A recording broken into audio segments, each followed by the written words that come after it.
I'm going to try again, sort of, to give another view of what this sort of thing is about.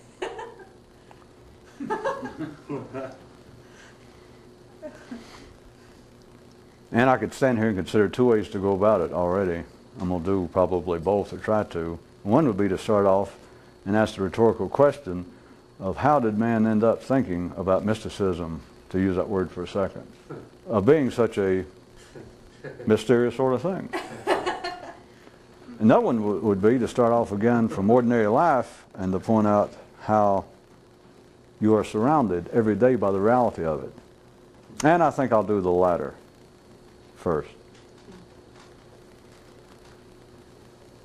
I'm going to explain or use a nice scene that goes on every day in thousands of locations. It's just a microcosm of life. It's a great one. That is a courtroom. Now think about a courtroom. It's a criminal court, how about? And they're calling out the calendar in the morning. The place is packed. There are attorneys all around, defending the accused. The accused are all there. There may be a few witnesses or friends trying to hang about. Then you have the prosecutors, all the associates. They're there ready to pursue the case on the part of the people. And then you have a judge. And we'll assume it could be a matter of life and death to some people, at least a matter of doing large amounts of time. That's a serious affair. And there you sit within the confines of that. And the judge comes out and they're shuffling papers around, getting ready, starting to call out the cases and ask you how you plead and whether you're ready to go to trial. And there it is. And take it fairly seriously, especially if you were there charged with something.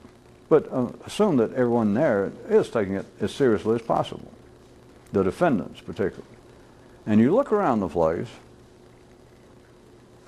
and it's nothing unusual. This just as common as can be, but we have various parties with apparently conflicting interest. It's just a microcosm of civilization. Let me just go on with it.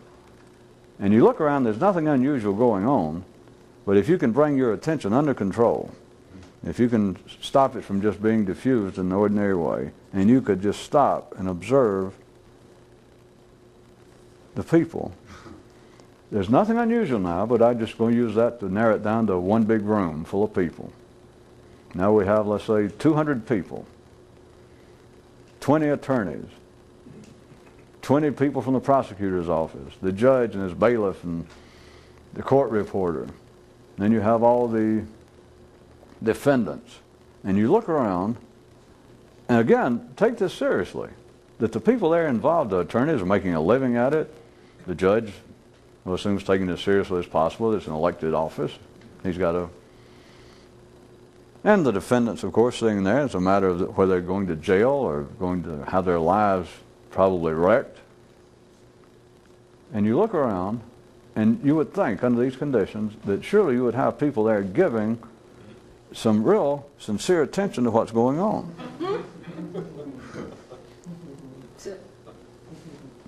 As should be expected, you look around, assuming you can snap yourself out of it. We'll go ahead and assume that you're capable of doing that. And you look around, and what you have is this same kind of snapshot, of, this kind of slide projector, if you want to think about it that way, reality that you look around, and let's say that most of the attorneys are sitting up on the front bench and you're somewhere where you can see them. And you look, and the defendants, well, let's say that you're just an observer. You can get in a good spot and you can peek through a hole and look at them all. And there it is, you look around, and you've got 20 attorneys, say, and at any given time they're not operating in unison necessarily. And some of them are talking. Those that are not talking, you look, and they're doing what? They're doing what everybody else in life primarily does. They're going...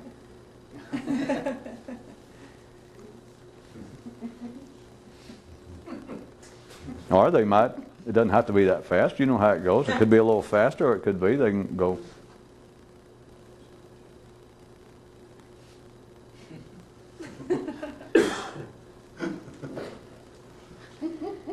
You look at it, they're making a living. Let's assume we'll give them credit for being honorable, professional men who worked on their client's case, ready to defend him. And there they are doing that. Then we look up and there's the judge. And he's looking down at papers and ready to call a counter to.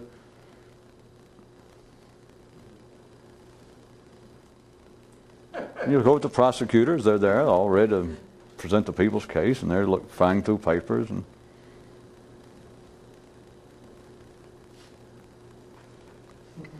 all right, nothing but ordinary life. And then the defendants in the same position, they're the ones that, in one sense, you could consider should have the most serious, solemn, vested interest in the proceedings.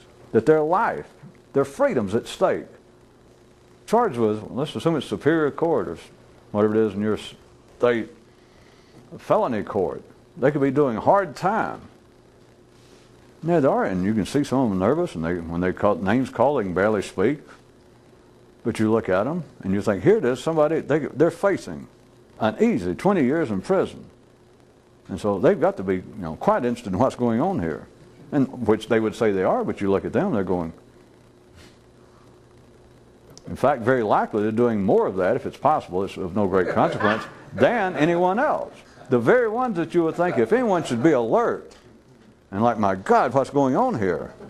Which, again, I repeat, if you ask them, or if you ask other people, if you ask somebody else, you said, look in there, we got the state, that is, the prosecutors, the DA's office, we got the attorneys, the defense attorneys, and then we got the defendants. Who in there do you think is the most concerned about the proceedings? Any reasonable person say, well, the defendants, obviously. Attorneys don't like to lose cases. The prosecutor doesn't like to lose cases. But, it's kind of a game. It's not going to kill you because no attorney, no state prosecutor, no one ever wins them all. But the defendant, he's interested in one case, his. And so if you ask somebody who's going to be has the most interest, the most active interest in it, you say, well, the defendants. And this was not the point, but I am saying, and if you think about it, which I think some of you have already done, you realize, I'm not going to tell you why, there is no why, but you realize the validity of my hint. They would probably, as a whole, be more involved with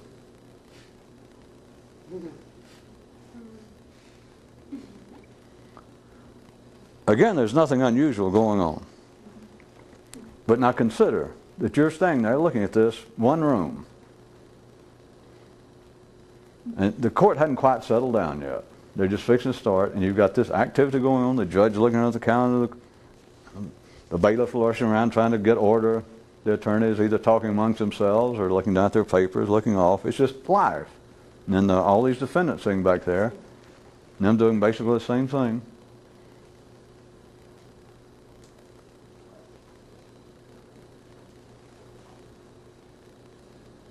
What is carrying the proceedings along?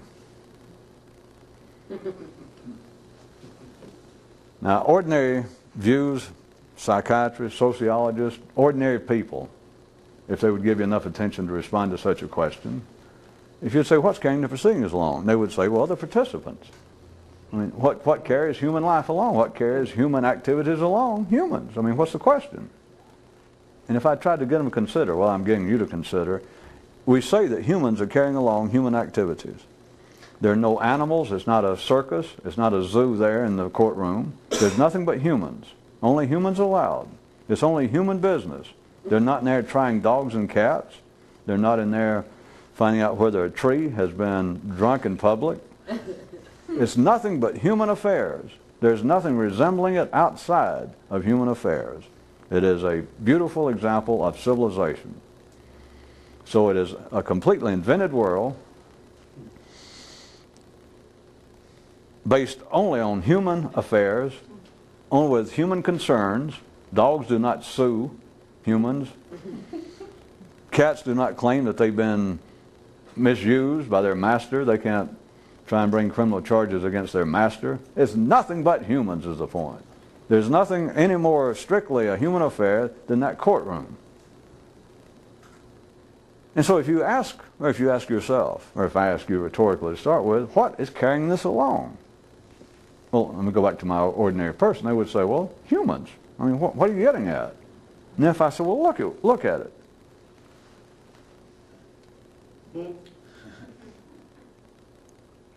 I don't have to keep doing this. Well, I do, because you should know why. If you look at it and you are able to refrain from engaging in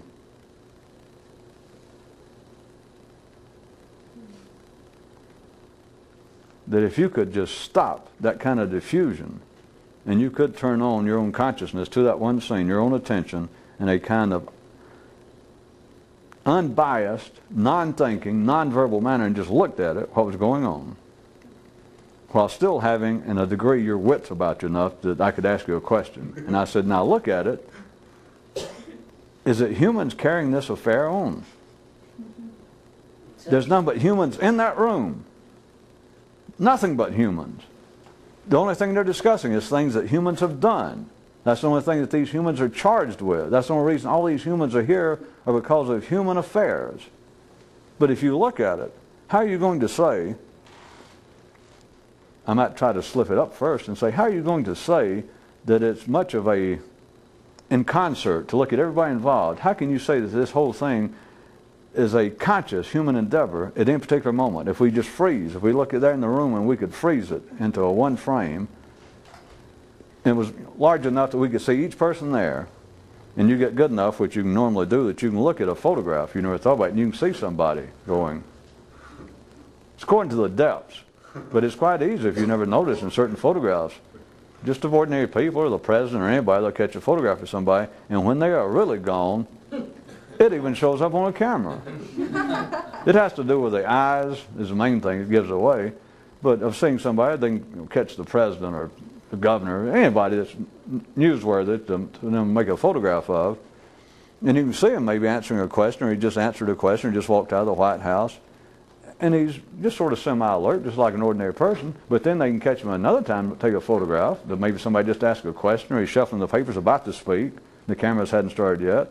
And you can see him look off. And that kind of thing will show up on camera. So let's assume that, take that into account, that we can make this huge photograph, life-size, panoramic view of everybody in that courtroom. Just at any particular moment, doesn't matter when, we just go snap. And then I ask this ordinary observer, I say, look at that photograph, and let's say that everybody, just in such a way, this is the kind of camera that do a 360 degree, you understand, to where we can see everybody head on. That no matter who we pick out, we can pick out any of the defendants sitting back here, we can go over here to any of the attorneys or the judge, and we get the bait, that we can see everybody's face on at that 1 second. And if you looked at them, and I'd ask this guy, and I said, if you look at those people right then, do you think that they are giving their attention right this second? Start looking out of the 200. How many people can you look at that photograph and you can see that they're in some way actually, that their attention is right there, that they're conscious and in some way involved with what's going on? Now you people surely could, but when I'll go back to my ordinary person, even he or she could probably look and realize, well, a lot of these people, of course they'd want to use words like, well, they appear to be daydreaming, be one way. They could, if they tried to be more polite to the professionals, like the attorneys, rather than daydreaming, they could say, well, the defendants, or maybe the court reporter, hadn't started yet, and she's sitting there, and with that kind of look, and so you could say, well, she's, she looks like she's about 22. I bet she's daydreaming, thinking about a date tonight.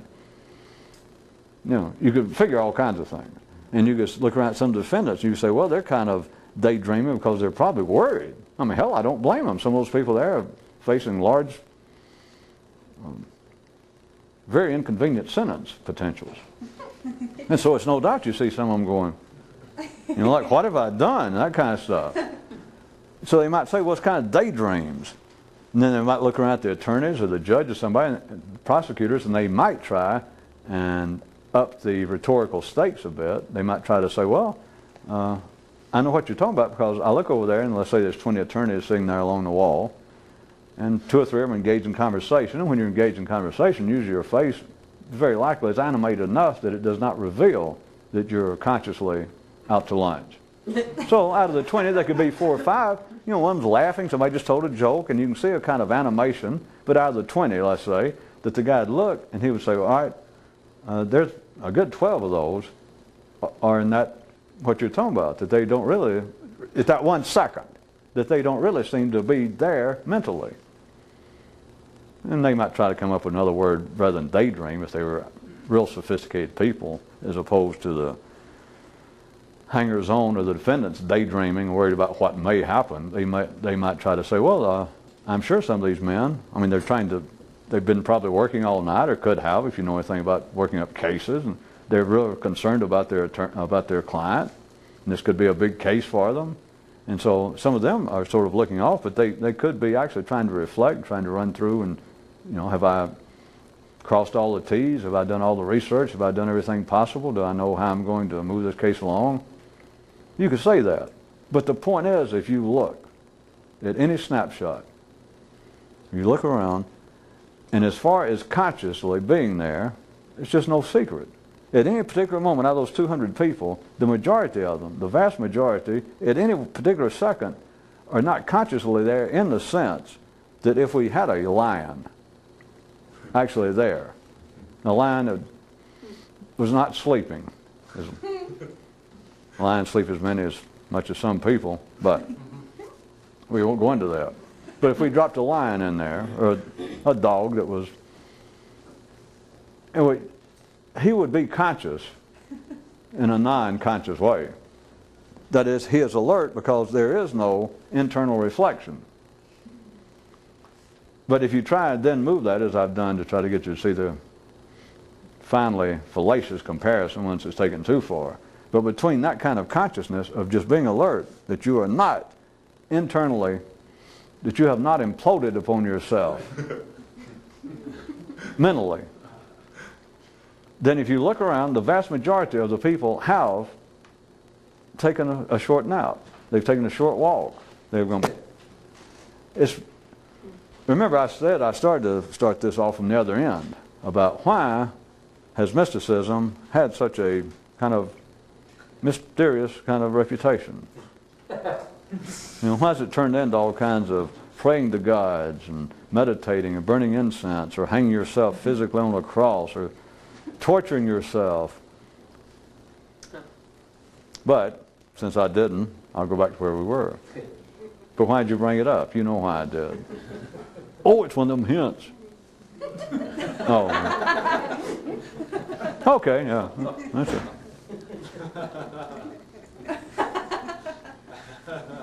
Back to the courtroom. I will now assume that you know exactly what I mean. And remember, we're talking about, forget the defendants necessarily, because usually we're not getting into the point is not education, the amount of sophistication, etc. But if you look there, we've got attorneys, which by and large, you're talking about people with graduate degrees, the people in the solicitor's office. We're talking about sophisticated, hip, up-to-date, alert people. Because as far as any ordinary profession, to be fooling around with the law, you've got to be as alert as they come to do a good job.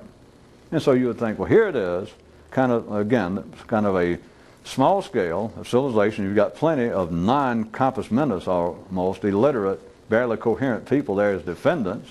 So you got it from that to people with 16 years of schooling, 20 years of schooling. Anyway, you've got the full range here, but if you look at any given time, that snapshot, you've got, and all you got to do is go there and sit. You don't need my camera, or go in anywhere, but you can walk in the courtroom and look, and there it is.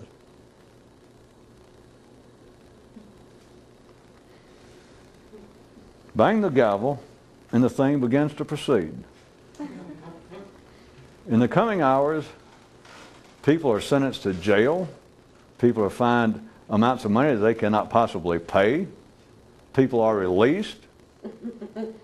Attorneys are upset that they forgot something. Attorneys are pleased that they won a case, and I'm sure, I didn't expect it to go this well.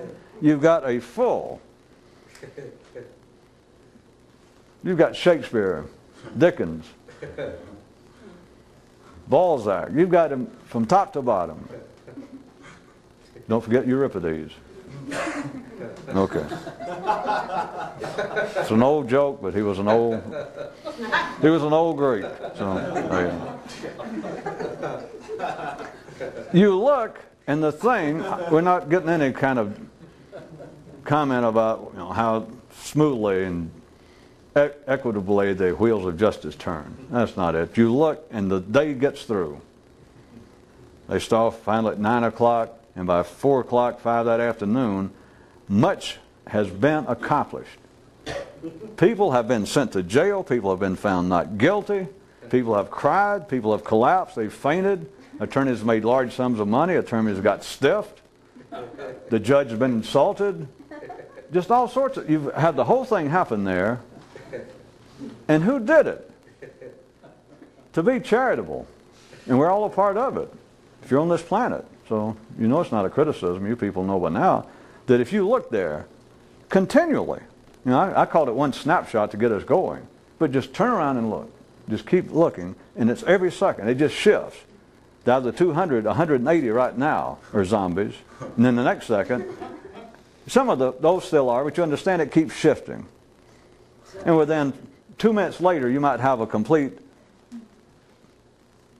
you understand. It just, from 1 second to the next, it goes from 100, these particular 180 to 20 of them suddenly look up. They thought they saw somebody. Or they just do the normal thing that your nervous system does, that you will look up from that kind of zombilistic state. You'll look up for a moment, and then you go back into it. But at any particular moment, 180 of those people, to call them conscious is really fallacious. It is a misnomer. And yet, the thing works. It works. And it's not just the courtroom. Life works. The life of man works. Now, men will never take into account, well, they do, it's just natural to say that the natural world, the non-mortal world, does work. It is mechanical. It just seems to be deterministic. That there doesn't seem to be, there's no matter of free will. Nobody blames a lion. They don't charge a lion for killing a deer. It's not homicide. That's the way it is. That gets into human affairs, and without exception, the mainstream of civilization has always been that consciousness is the thing that separates us, and a man's consciousness is his alone. He's responsible for it with varying degrees. The more sophisticated, I know, they try to take into account outside adverse influences, but the point is, for all sane, ordinary people, which will assume the majority of those in the courtroom, for instance, some of the defendants might plead otherwise, but the attorneys and everyone else, if you said, are you a sane?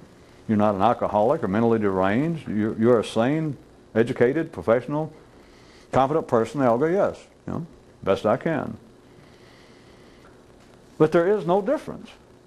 Once you see that, you're left with the only difference you could say was that apparently, if you could look, I've now got to do it, almost say that you have to be a visitor from another world.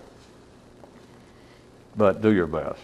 That if you came there and looked at that courtroom scene, and I said, we have a thing we call consciousness, and I could explain it to this visitor right quick, assuming he'd be more conscious than we are so he could understand. And I say, what we call consciousness is what's going on up here. What you call consciousness, we call that also consciousness. He goes, okay. And I said, but watch how it works. Now, I'm assuming he's more conscious. Let's say that he is, compared to us, he is really conscious, and humans are just kind of playing around with it. Just go with me. He would look at it, and he'd go, ah. And you know what he would see? He would say, well, you people are being conscious in these little momentary spurts. But now back to an ordinary observer. Take my first guy, and if he'd have followed what I said, and he realizes, all right, at any given moment, it looks like people are sort of daydreaming. So he would say, well, people, he would want to say, if I encourage him at all, he'd say, well, all right, we're conscious, but I see what you're saying is that humans, under certain, when they don't have anything better to do, they're prone to lapse into what it appears to be as kind of a lower state of consciousness, as they kind of almost take a nap. So you understand a human, that even if he'd go along with this, he would see it as though humans are conscious, although they take these periodic lapses. It's like they just shut off for a second. So, so what? But the point is, from another view, it'd be the other way around. That this guy who's more conscious from another planet, he'd look at it and say, well, I see what's happening. Humans are conscious for little spurts momentarily. He would see it backwards from the ordinary person. And yet the damn thing works. But to repeat myself again, If you don't know, if you don't realize that life is alive, life itself is alive, nothing ever makes sense. Nothing. It will not stop you from leading a fine, upright life. You may even become an attorney or a judge or a criminal or something other fine and splendid. It will not interfere with the way you live, not knowing that. But the idea of trying to be more conscious, the idea of trying to reach some other state, I don't know how else to describe it to you in English, to say that that is one of the areas. It's not just something that you can suddenly go, oh, now I see it. It's there in front of you all the time, but it has to be some kind of continuing base, like a platform to build everything else on, to realize, and you can't do it all the time, which is another lesson, but at least you, over some period of continuing effort, you've got to be able to turn around when you can remember to do it.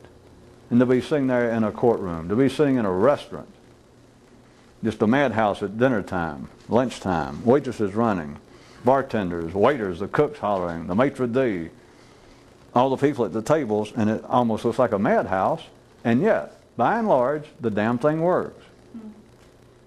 That people get out of there, they keep saying, I'll be late for the office, and yet it gets to be like 1 o'clock or whenever it is around that neighborhood, and suddenly, like a herd of buffaloes, they're all out, they all got more or less fed, the restaurant more or less got all of its money, the waiters got more or less tipped sufficiently, and yet when you were there at 12:15, it just looked like, well, this is a zoo. This thing will never work.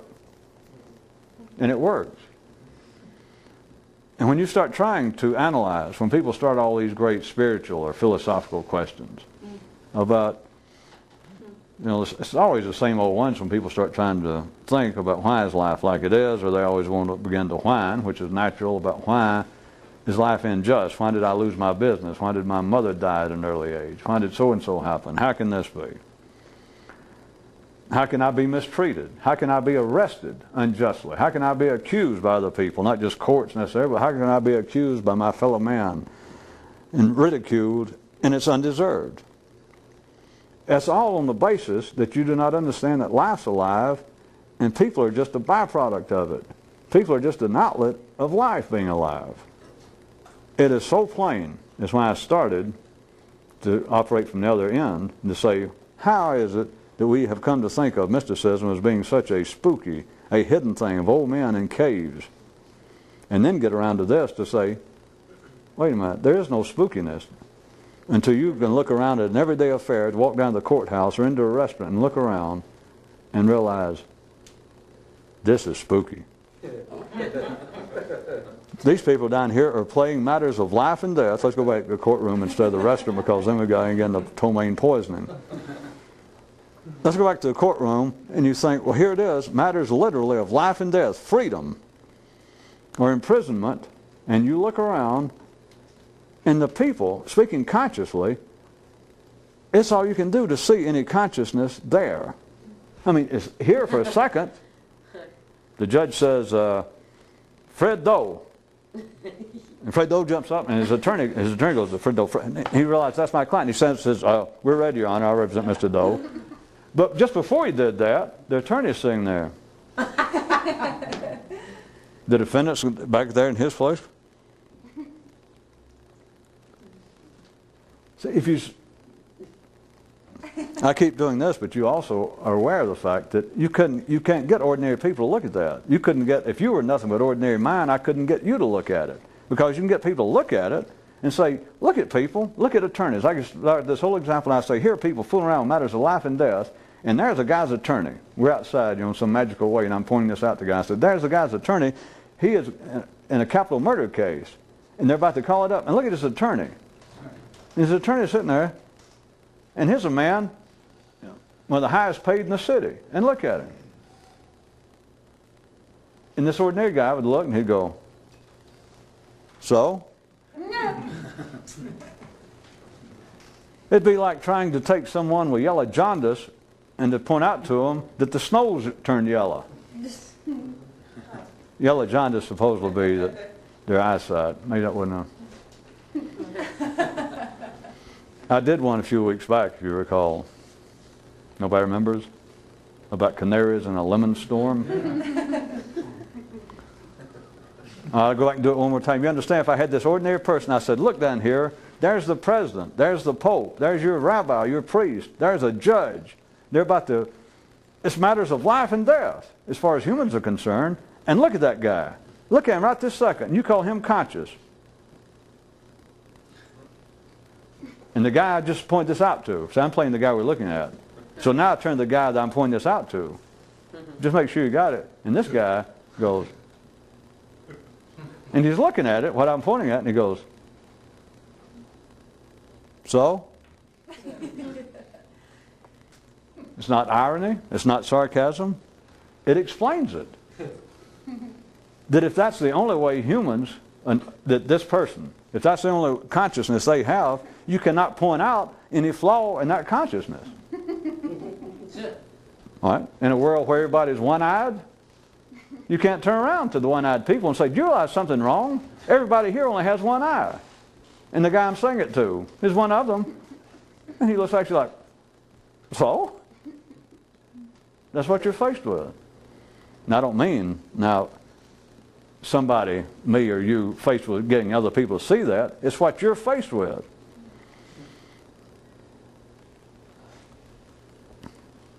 There is an energy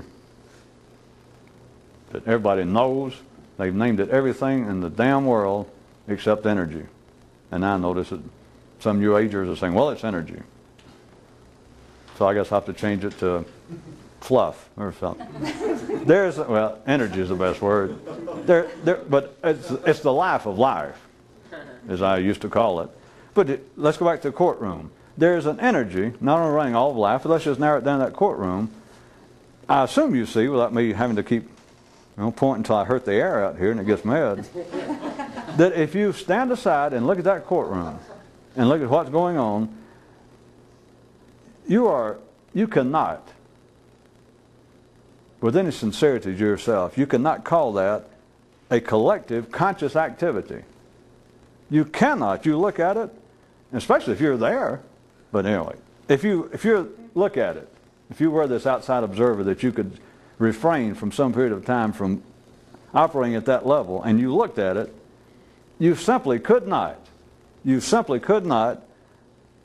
accept that that is a collective conscious activity going on. It just seems to be little spurts. Over the skies in the city were periodic flashes of gunfire. Somebody remember that one a few nights back? I mean it the first time, like the inside of one's skull, the individual, but here it is in that courtroom, that they're spasmodic, and it shifts all over the place, but it's like these flashes of gunfire, which you can look at as being the flashes of one man's nervous system. They're getting almost to the point now that they can get them that fast, and all these new improvements on cat and pet scans, that they can see the flashes. But you look at this courtroom, and you can look at that courtroom of 200 people, and you can look at it as being a macrocosm of one man's mind and a microcosm of life. But look at it as a macrocosm of one man's brain. And just like right now, it just flashes here and it flashes there, and it's reflected in. That's not all that's involved, but it's reflected in. All of that's not flashes. Some of that is the gaps between flashes, of course, where the sky is just black over the city. And nothing's going on. And that's another burst of gunfire. You could look at that courtroom of those 200 people as being flashes. That over here suddenly, in a sense, a guy is conscious. That is, he's more conscious right this second than he was the second before when he was. And they call it State versus John Doe. He goes, oh, we're ready, Your Honor. In a sense, he's conscious, comparably speaking, to what he was before. But of course, when you get good, you realize that what he's doing now is not as conscious as you can be. And you don't need any spirituality, you don't need any drugs, you don't need to be pursuing a religion, you don't need to be a follower of anybody. All you need to do is to do it. But you look down, and here it is, a matter as important as the matters that transpire inside of a courtroom. And if you look, you cannot, with any validity, say that it is, collectively speaking, taking everybody into consideration in there. It's nobody's more to fault, nobody's less to fault. It's none of that. It's just you cannot take those 200 people and everything that's operating there, you cannot with any validity call that a consciously run human activity. Now, if you're ordinary, you can. That's why I don't talk to ordinary people. That's why they could never throughout history, hear this kind of stuff. But once you see it, you realize, well, you can't.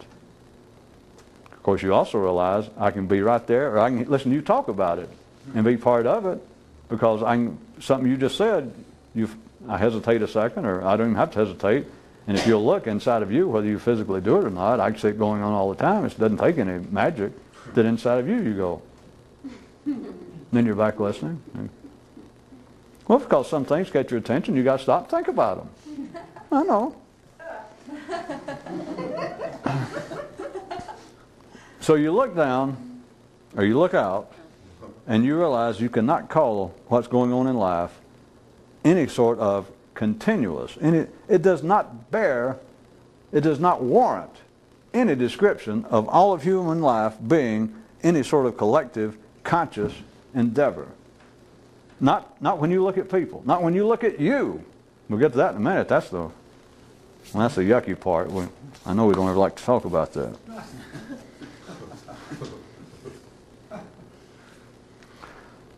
So then you're left. What I was going to just point out simply, there is an energy. It is life itself. But there is an energy that runs this.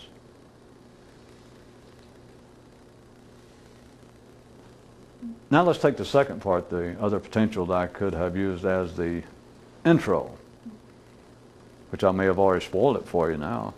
But now consider, as far back almost again as history goes in the West, coming from the mystery schools of Egypt, the whole stream of there being a secret work that has always been there, that's always been the belief, that is the offspring, has always been the fountainheads for the priesthood. Always that there was a belief that there was somebody there in the village, somebody in the midst of their civilization, somebody that knew something extraordinary. In the beginning, in the more simplistic times, or even now, but when it's a more simplistic area, they believe the person has special powers. Because the simpler you are, what you want is physical magic, and the little more sophisticated you get, what you want is information, salvation, redemption. But the simple people, then and now, we still have 8,000 years BC, we have it right now in some parts of this planet. But what you have, when they had oracles, is they believed that the people were in some way connected to external forces, the gods, and that they could help you. They could predict the future, who would win tomorrow's chariot race, or how to win your love back to you, how to make the rains come.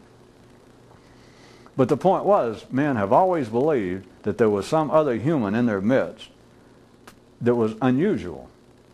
As I said, in the simplistic times, then and now, the belief is the person has some kind of direct entree to God, or God's picked them out and has given them power. When it gets a bit more sophisticated, you get into the areas, as you could say, reflected.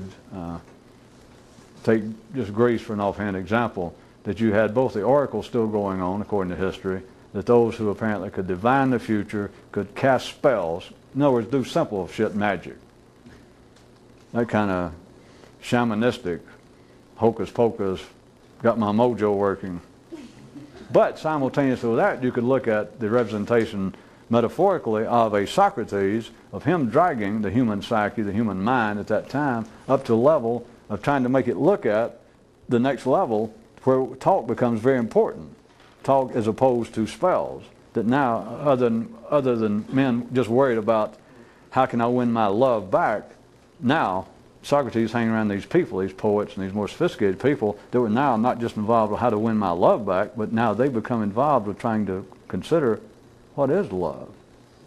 So it's not just now trying to have powers and not going out and defeat enemies in warfare. They now sit around and they begin philosophizing of, wait a minute, what is warfare? What is an enemy? And that's been going on a while to condense history. And then Socrates, as I gave you the new unauthorized interpretation, what he actually ended up doing, from one view, is holding up, after they began to be philosophers, and to hold up the fact that talk has become very important. They all agreed. But then he pointed out to them very indirectly by continuing to ask them questions and never let them come to a conclusion, and him offering none, to afford them the chance to realize talk is very important, but it doesn't mean anything and doesn't go anywhere. And in appreciation for his efforts, of course, you know, they gave him a set of luggage and told him to get off the planet. They gave him the world's longest free vacation. It was not simply 2 weeks in Honolulu. It was infinity, but free. At any rate, as everyone knows. So you have this continuing history, the continuing idea going on right now, in whatever city you're in.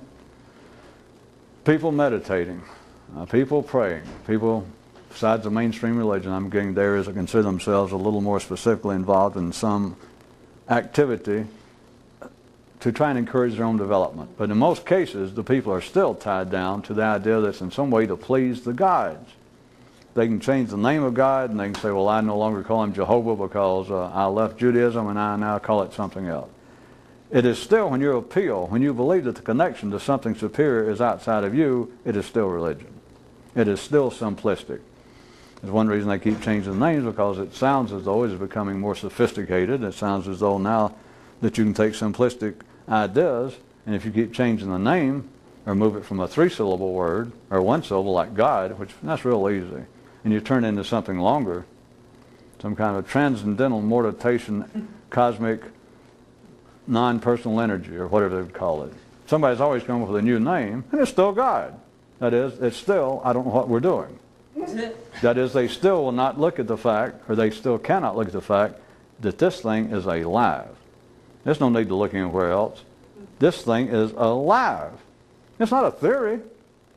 It is so obvious that nobody ever make a theory out of it. That's why you can't tell anybody. Because they'll say, wait a minute. Let's talk, well, wait a minute. Sure, some things are alive. No, this thing's alive.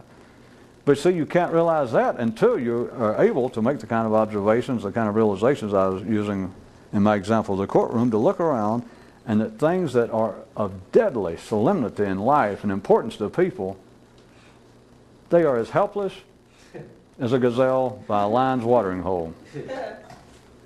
That is, to simply look down, and insofar as you saying, well, humans are running this, it appears to be so. We would not have a court, that we wouldn't have a judicial system if humans did not have a mind.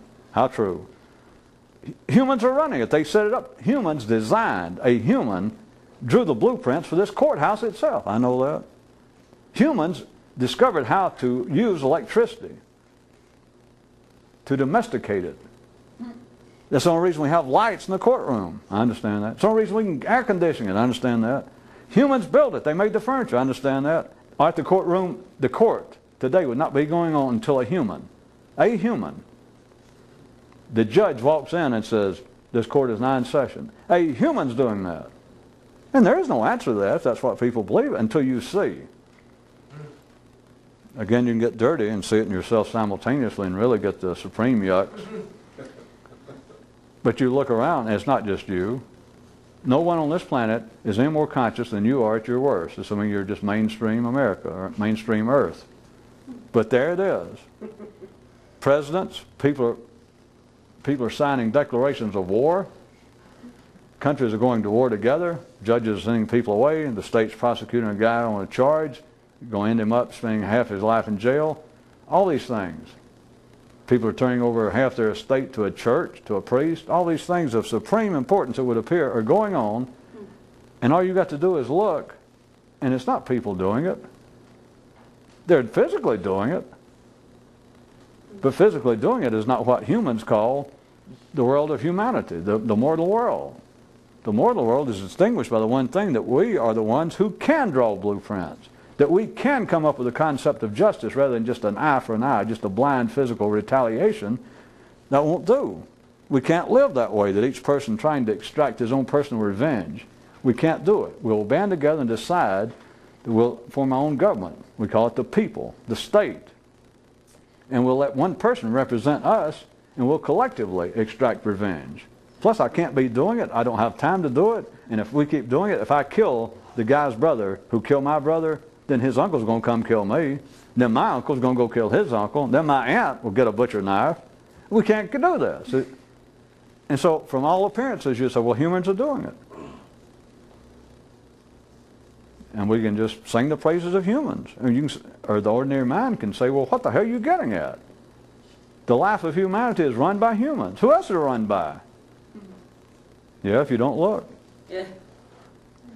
It is physically run by humans, which that alone, with people of ordinary consciousness, will almost trip you up and hold you forever. But most people won't even look past that. If you say, well, humans are not running this courtroom, for instance. And a person will look and say, well, are you serious? I mean, you're not speaking metaphorically. And I said, just look down there, they're not running it.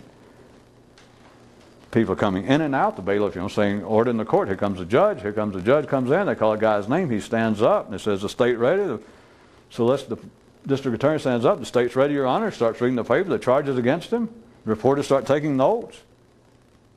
And the person says, well, what the hell are you talking about? There's nothing there but humans. Humans are the ones who designed this, the system, they're the ones making it run now. And you say, but it's only through consciousness. Right. But don't look. If you had any ability to look, if you got any ability to look between those black stages in your own, the skies above your own city, and those spasmodic, continuing bursts of gunfire, rather than it being like everyone else. That if you can do that thing of just turn around and look and hold it, there's no question. There's no question. You look and you realize it might as well be a bunch of zombies. It's the Night of the Living Dead, and they just got out of Philadelphia, and it's taken over the whole world. Plus, they don't look as bad as they did in the movie. I guess they redid it instead of just a $20,000 budget. Now they seem to be unlimited because everybody's all cleaned up and the flesh is not rotting off their face. But if you look, but it's just broken up just enough that if you holler, hey, what are you doing? They go, oh, hi.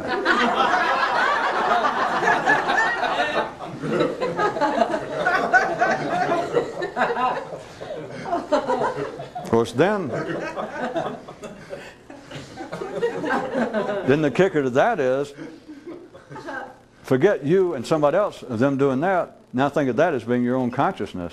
Right there in your own brain is going, and you go, huh? And it goes, oh, hi.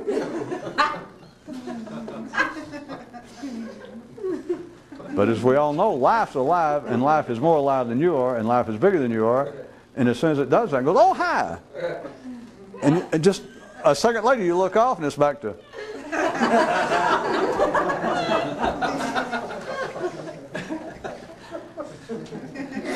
How did this activity get to be so clouded in mysticism, in mystery, in spookiness? I can think of even more derogatory terms, but how did it get to be the point that it is just dismissed by humanity in general? That's not the reason, but it seems to be so otherworldly, so irrational. How did it get in that position? Is everybody going to answer it yourself? Because it's too damn obvious. It's too plain.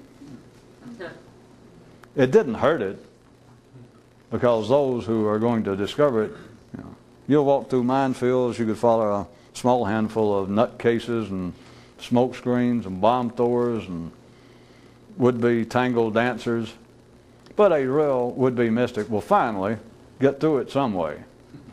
But to get through it, when you finally get out, part of the getting out process is to simply look out and realize life's alive.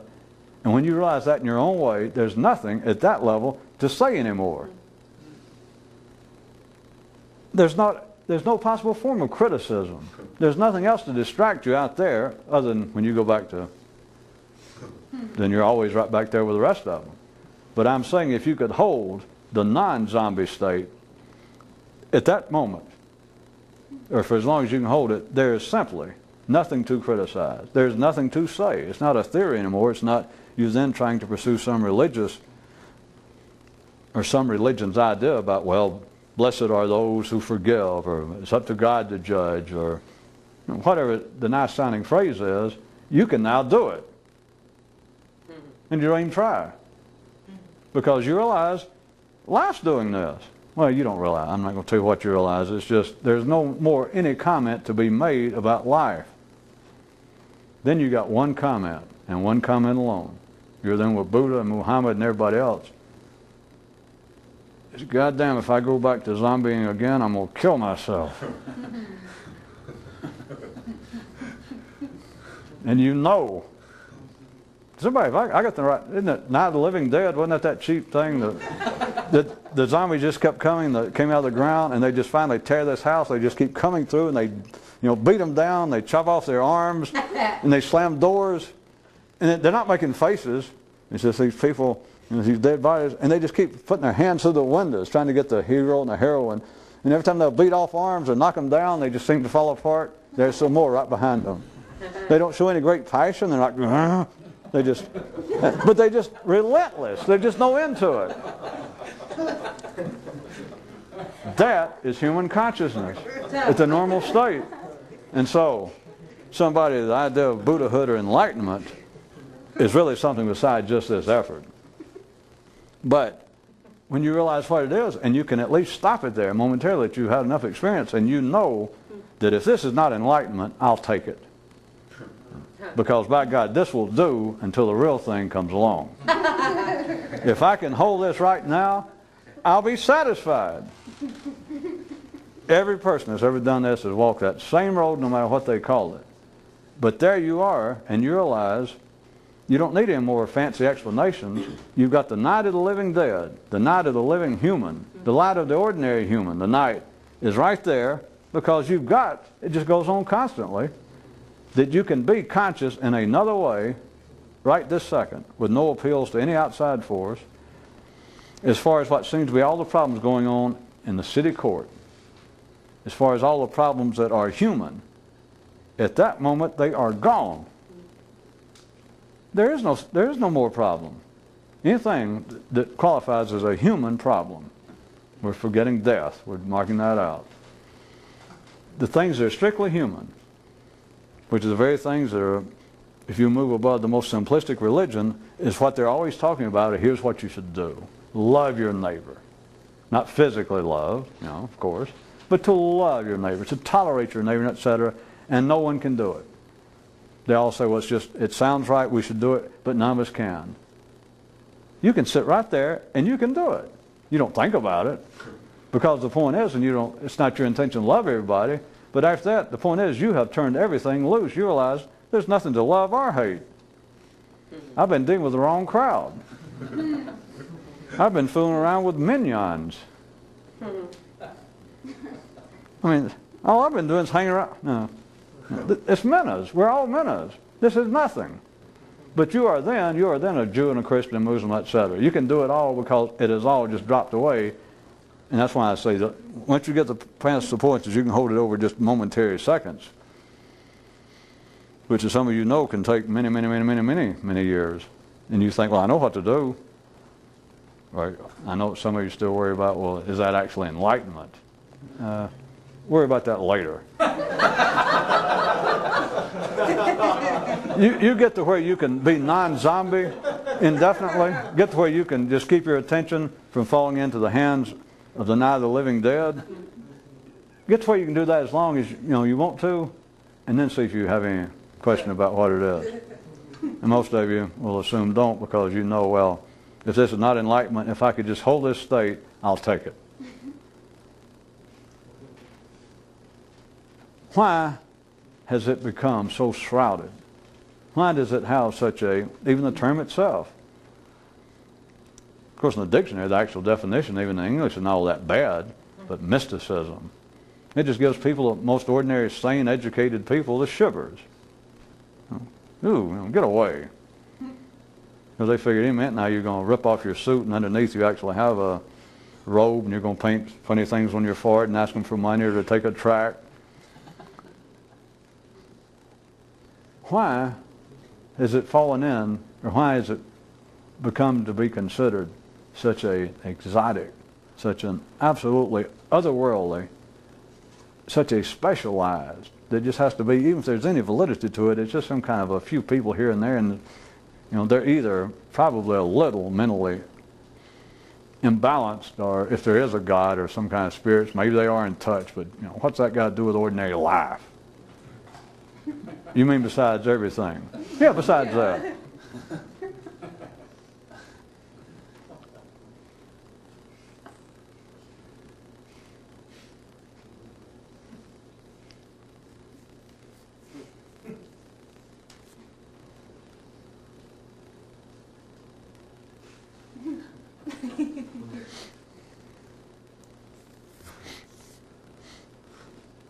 over the sky of one city was periodically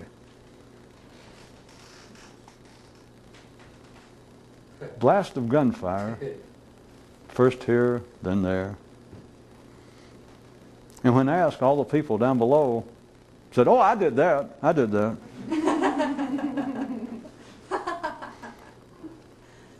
And as long as the people down there believe they did that, they will accept all the flack and the fallout as being self-inflicted.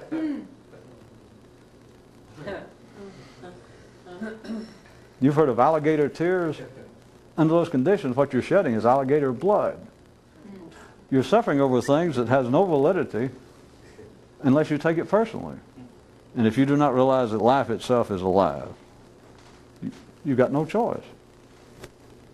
You just drift off through periodic little moments of you're almost, or you're more conscious sometimes than you are the others, but it's just like flashes of a little gunfire, and it doesn't mean anything. It's just you hear him holler, "State versus John Doe." You go, "Oh, yeah, that's me. I'm here. I'm here." And then you're back to, "My God, what's going to happen?" The flak that falls from just this spasmodic, ever shifting flashes of gunfire, the flak that it brings down, the trailings from it, the fireballs, anything that results therefrom and falls on you, you take personally. Which just helps reinforce the fact that, well, yes, I'm conscious. Why do you ask? What? What are you talking about? I was going to, maybe I will next time, about the one that if you're an oldies act and you're a single, you've got to show up. Whereas if you're the drifters, and none of them are alive and there's 5 guys, they can keep going. But if you're Gunther Schwartz, one-hit wonder from the 1960s, and you're working the oldies circuit, you got to show up. That is directly connected to what I was talking about tonight. It's a matter of diffused consciousness, which the drifters could represent that, 5 guys, or whether it is focused consciousness and you're in charge of it. Maybe I will do that. Since we had such mixed reactions over me using that the first time. I like some of you went, "Hey," and then some of you went, "Hey."